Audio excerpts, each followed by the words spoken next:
following footage was cut from the Extra Armour video because it was too off-topic and it made the video inordinately long. Not wanting the footage to go to waste, I thought I'd upload it as its own thing, as an indication that the channel is not dead. While the Rhino and the models were soaking in the forbidden purple booze... Look, I've flayed this man's face.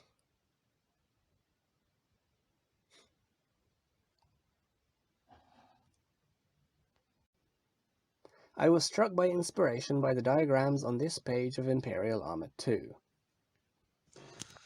I also attempted to try and fit 10 Space Marines into a Rhino. I know a lot of us have always wondered how that's possible. Well, according to Imperial Armour, there's 9 in the back, 1 driver plus the sergeant in the front, and it's the sergeant who sticks out of the cupola when the Stormbolter is fired. I did begin to start cutting up and reposing some of the models that also came with the Rhino. It was a bundle deal with some tactical marines. And I did in fact model the 4 ones who needed to sit there. And it was promising until I tried to add the backpacks to their backs, which complicated things. Anyway, that will probably have to be another project for a later date. On the other page here, we also have some interior images of what the driver's cabin looks like from the inside. So potentially at some point I might do a fully modelled Rhino interior, as well as attempt to fit the 10 Marines in somehow. I have a feeling it might be possible, though the panel... Hang on, let me get an example here.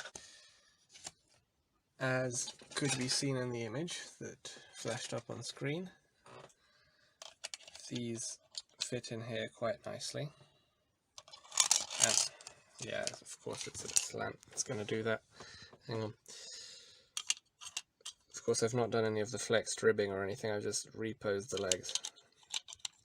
So in order to fit the backpacks, and also these guys next to each other sufficiently, I have a feeling that the cutout behind them needs to be A, enlarged, and B, made deeper, which of course I can't do with that kit because I've already glued the 2 halves together with some pretty strong glue that I'd rather not attempt to take apart because it would end up damaging the plastic.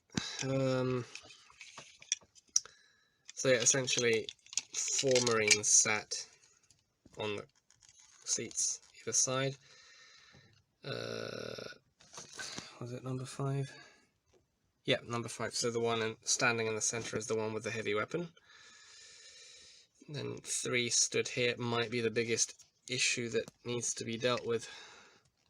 Maybe if I find some really old Marines that were even smaller than the multi-part tacticals of 3rd. Although they would look out of scale next to the sitting examples of that generation.